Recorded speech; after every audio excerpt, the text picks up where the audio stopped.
Right, thank you very much, guys. Getting straight away into our next legacy session 8. This is going to be very interesting. We're going to be talking about the Zoroastrian youth and social media networking. We'll get into it straight away with the introduction of the Khorshed Jungawala legacy. We'll maintain a little bit of silence, guys. It's going to be a little bit of a long one. Keep up with me. The Khorshed Jungawala legacy as a leader, teacher, mother, entrepreneur, and activist. Khorshed Jungawala has positively impacted numerous lives, exemplifying many important Zoroastrian ideals. She was truly an embodiment of good thoughts, good words, and good deeds. As a strong advocate of religious tolerance and acceptance of doctrinal differences, Khorshed worked hard to promote harmony within the community while respecting the diversity of others' beliefs and cultures. Besides being the recipient of 2007 Outstanding Zoroastrian Award in North America, Khorshed has been honored numerous times for her extraordinary service to the North American and global Zoroastrian community. Khorshed Jungawala dedicated her life to the Zoroastrian community with extraordinary service and a spirit of righteousness. She was an avid proponent of our Zoroastrian youth leadership development. If you met Khorshed, she could be described as someone whose heart is filled with both kindness and extraordinary courage. She was a lady who was well loved by all, a lady of courage, conviction, and a lady with formidable prowess mixed with humility. Her charm was not only in her grace and dignity, but in being a great role model for humanity. Amongst the several community achievements-related services, she was the co-founder of the Zoroastrian Association of Greater Boston Area, ZAGBA, chair of the Fazana Publication Committee, the author of several articles in Fazana journals, books, and magazines, invited speakers and organizers of many religious and non-religious conferences and seminars. In addition to her community services, she was an experienced and skilled classical singer and a concert pianist, and an avid supporter of cultural arts. She became a member of the Massachusetts Governor's Advisory Council, a Justice of Peace, and a contributor to the Pluralism Project at Harvard University. She worked tirelessly as chairperson of the Fazana World Body Working Group to establish a worldwide Zoroastrian organization, which will always remain a cherished dream. Her vision was to see a truly representative world body of the world's Zoroastrian community, which is built on trust, respect, equality, and legitimate rights of the majority and the minority. Her voice was one of moderation and optimism. Khorshed was also ready to impart and spread the message to Zarathustra to whoever sought it. Her vision, enthusiasm, steadfast commitment with a sense of integrity, charm, and compassion to the Zoroastrian community worldwide will always be remembered. These characteristics are representatives of this honorary as the threads which ultimately loom her legacy. Ladies and gentlemen, moving on to our first speaker for this session is a representative from the USA. A good dear friend, he's a pediatric resident physician at the Children's Hospital of West Virginia. Born in London, moved to the US in 1997.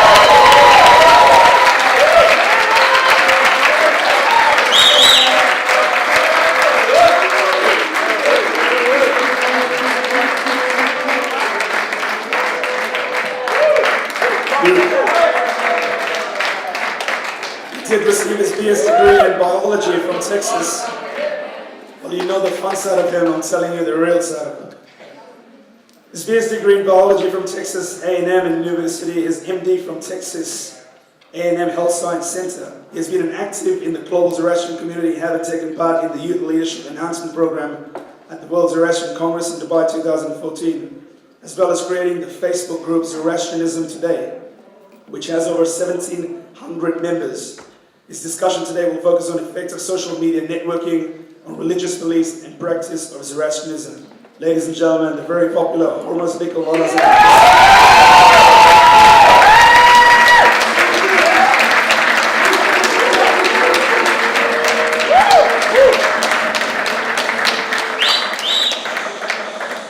Thanks, guys, for the introduction. I love you, bro. So, as you know, I'm Hormuz, and today's topic is going to be, I'm going to just take you through sort of my thinking of what Zoroastrianism and social media means to me, but why Homer Simpson has a farmer in his brain, I don't really know why, but maybe he was a Zoroastrian at some point.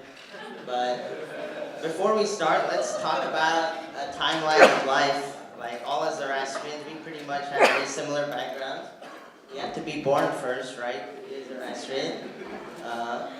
Then we have an early childhood, So like age 16, and then we think we're really cool and can make adult decisions, and we go to college, and then we learn we can't make adult decisions. And then we have graduate studies at work, and then, of course, the last part, marriage, which none of us like to talk about, but we'll talk about it at the end of the presentation, and then our life is over. So if you look at this, the beginning part and the end part are very, very similar. So, in the beginning part, our parents instill in us the values of Zoroastrianism. We have a navjot, we learn our prayers, and then we go to college, and around that time is when we forget everything. And then we get married, and then we try and relay the same values that we were taught from our parents in our kids. But I want to focus on this gap right here, why we lose that connection with our faith. And there are many reasons why we do that. I'm sure you know a lot of them, but we'll go through one of them. And there's one I really want to talk about, and that's convenience. So what are reasons why we lose our connection to our faith? Number one, we focus on our education. We as Zoroastrians, for the most part, are a very well-educated faith. During this time, we also get a new identity. We become independent. We think we're cool and can experiment with different things. Peer pressure. It's our first time away from home. And then in regards to convenience, this is what I'm talking about. So this is Napoleon Dynamite, and he's doing a dance move. So in regards to convenience, around this time when we start college is when we start going to the club, we start dancing. After we start dancing, we start breaking out in a sweat, and then our sadra gets all sweaty, feels uncomfortable, and then we're like, next time I go, I'm just not gonna wear my sadra. So for convenience, that's what I'm talking about. So, going back to the timeline, what can we do to make sure that we always have this continuous connection to the faith? Now, I of course am in the healthcare field, and I need your help today. But before we get to what I need your help with, I want you guys to think about what things we can do as a community to ensure that we always are connected to the faith. So you think about that while seeing this light bulb, and then I have to tell you a funny story about this. So you guys don't get bored, I was working in the ER one day, and we had a prisoner come in, and the prisoner was caught for having a camera in the prison, which is illegal, of course. And then suddenly, all of a sudden, the camera like disappeared, and no one knew where it went. And so this prisoner comes to the hospital complaining that his stomach hurts. And we're like, okay, fine. We take an x-ray of his stomach, and he has this camera in it. And he didn't swallow it, so you can imagine how it got there. So, with that being said, you've now diagnosed someone with a camera in the stomach. So let's go over here. We're back to Napoleon Dynamite. I want to just take a few minutes to talk about how sort of our Zoroastrian community has changed. Before, like in our parents' generation, it was very easy sort of to meet Zoroastrians and grow up around them. Everyone tended to live in like small communities, and we would always have weekly get-togethers, right? But now in the new times, we don't have time for anything. We're always on our laptop. When we're not on our laptop, we're on our phone. And when we're not on our phone, we're sleeping, but we're sleeping next to our phone. So we don't have time like what we had before. So with less time and more time spent on digital media devices, the next best thing is what digital things and what social media things can we do to make sure we always stay connected to the faith. I forgot what TV show that is from. Oh, okay. Sounds good. Alright, so the first thing, spiritually, how you connect to the faith. We all live in different parts of the world. In some of the places we live, like in West Virginia, I'm pretty sure I'm the only Zoroastrian there. And I'm pretty sure no one in that state knows what Zoroastrianism is. So if I wanted to have a jushin at my place, even just for myself, I probably wouldn't be able to get that done. But thank God there's a Gyari Connect, which is the brainchild of Benasher Shraf up there.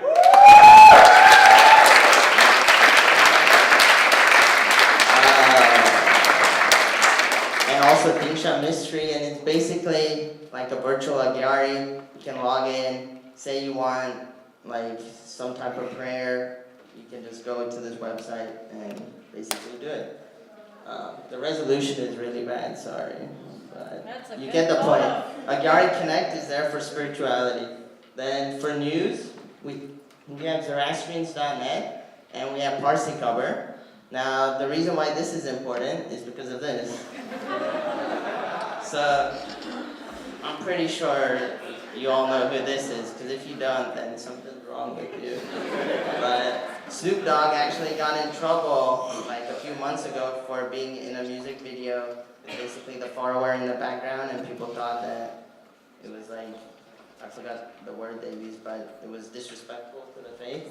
And so the video got taken down, but the video wouldn't get taken down if news didn't go out about it, right? So for news, we have those two websites. And then social, of course, I know you guys know this group, Zoroastrianism Today. Not posted anything for a while, but Nasher Kambada is at the Congress. Me and him sort of basically started the group. And the whole point of the group is to be a forum for youth to discuss issues related to the faith. And now I want to talk about this, the main thing. So we have two lovely Zoroastrians sitting, next, like on a river, and they're talking about this thing called the elephant in the room.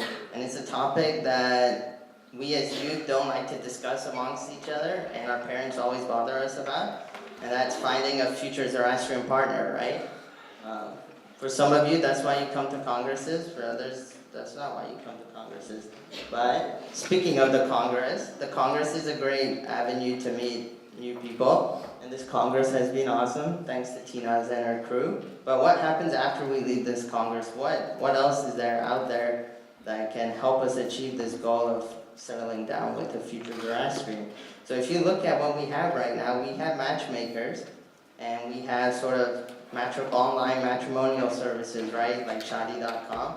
But in my opinion, those are flawed in a variety of ways. For example, say you go to a matchmaker, the matchmaker is only going to match you to someone based on who she feels like is your perfect match. So just by nature of that, it restricts sort of your pool that you're exposed to. And then this idea that you match people based on horoscopes, like really, like logically, that's probably not a realistic way of finding a future spouse. And then for things like Shadi.com, like I know there are success stories with it. I met someone here today actually who they found each other on Shadi.com. But overall, like Shadi.com is expensive. There's sometimes a stigma associated with those types of websites. So a lot of us youth tend not to do it. So then what are we gonna do? So I'm sure you've all heard of Tinder, right? Raise your hand if you heard of Tinder. I'm pretty sure it's every one of you. So now say to yourself, what happens if we had a modified version of Tinder that was just for Zoroastrians? That's a pretty good idea, right? Put in a feature so we can check that we're not related. Well, we're all related somehow. No! So, in regards to this modified version of Tinder, that would be just for Zoros, it would basically work under the same sort of premise, but with the goal of unifying Zoroastrians worldwide with the goal of a future goal of marriage, right?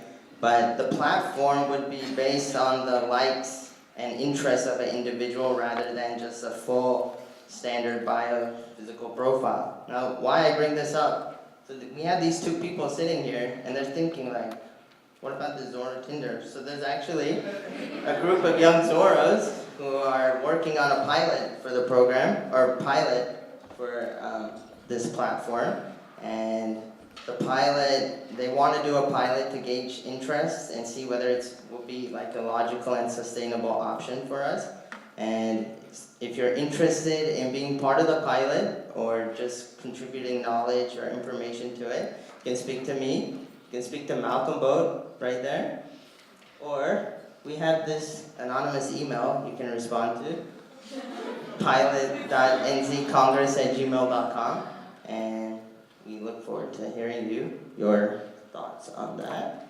Now, in summary, this is how we can better use social media. We'll go from this lonely, sad guy to this community where we're all dancing around a common sort of goal.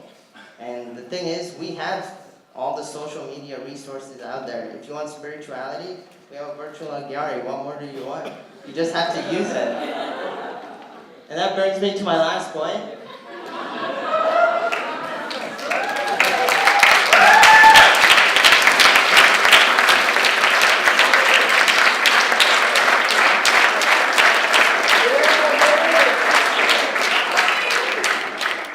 So we're all smart people here, and for a lot of you youth who aren't working yet or aren't in grad school, you're probably at this stage in your life where all you're doing is studying. Sure, like studying hard, being driven, making sacrifices will get you where you need to, but so will these. Make sure you do them. So with that, I finished my presentation, and Jessica Todiwala is going to speak about how the UK sort of uses social media to their advantage, and then after that we'll answer questions. All right?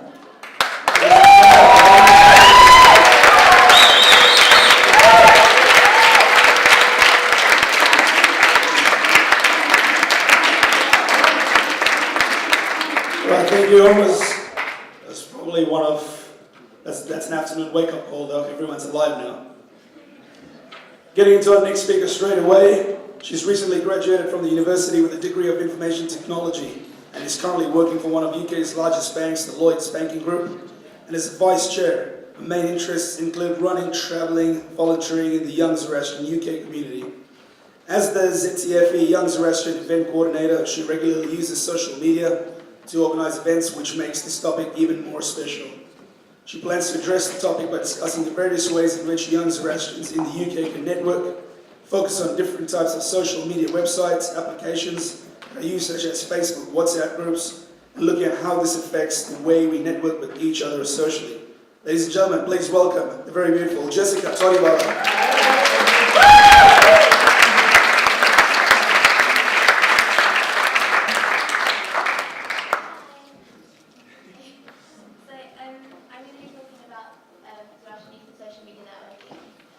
So let me tell you a bit about myself first. I was born in London and raised in the UK. I studied for 1 year in America as well as my degree in University of Khorshed. I graduated with a degree in IT and now work for Lloyds Banking Group. And my role within the UK YZ group is ZTFE YZ chair, vice chair. So within the UK, we have 3 youth groups. The first is the XYZ, second is the Young Flames, and the third is the normal YZs. So XYZ is Extra Young Zoroastrians. From 4 to 11, and every second Sunday of the month they have a fun club, and that's with a structured syllabus. Like the XYZ, the Young Flames also have a discussion group. They use the same topics that were written in the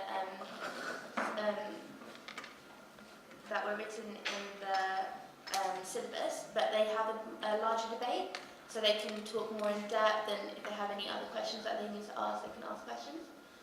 The YZs, we have a young committee, and we do events every month, or we try to. And some events include the Usher Centre, which happens every year, which is run and founded by Zoroastrian. We also have Zoroween, so Halloween for Zoros.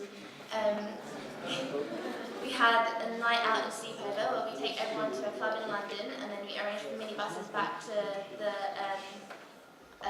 Zoroastrian Centre, where you can have a huge sleepover on the balcony that we have. We also do ice skating and dinner, bowling and dinner, and stuff like that. For Gymkhana, we have that the first Friday of every month, where we have like different events, where we have our dancing duster Jimmy, who comes and teaches salsa to everyone. We do Iranian dancing, Bollywood dancing, loads of other different things. And Zeb Club, which is an older people's thing where they meet up once a month and have lunch. We also do the XYZs. We have like events for them as well, where we do Christmas parties and Navroz parties with them. And these are some of the pictures where we've had events. The bottom one was the money rack race. And in the middle, that's our YZ committee, but minus one person. So, getting onto social media networking. Currently, we ask Roshan Auntie, which is our ZTFB secretary, to send out an email so that the parents can inform their younger children if they have any events that are going on, so that they can tell them and encourage them to come to the events. We also have 2 Facebook groups, the ZTFB one and the Young Zoroastrian one. The reason why we have 2 is so that the young people can join in on the younger page without having to worry about aunties or uncles liking or commenting on awkward pictures and stuff like that. We also have a website, but that's under construction right now. In the future, so there's obvious portals for social media like Instagram, Facebook, Twitter, and all of that. But would they really work for our kind of youth group and what we're trying to do? I don't think so necessarily, apart from the hashtag, because what we're going to YouTube about. But the hashtag could work. People already do it. It's YZ or YZUK or whatever you want to do. What we currently do is use Facebook a lot for Facebook polls, and where we find out what the younger community wants to do for an event, or if they have anything in mind for other things. We also have 2 main UK groups, so we have one in Manchester and we have one in London. So next year we're working on a UK collaboration where we join up, because the only time we've actually met them properly is when we went to the Balaji temple. So next year we're going to try and collaborate with them. And then also we're going to look into an international collaboration. So we know we have this lovely congress which is run every 4 years, but we were thinking of maybe starting a mini congress which happens every year.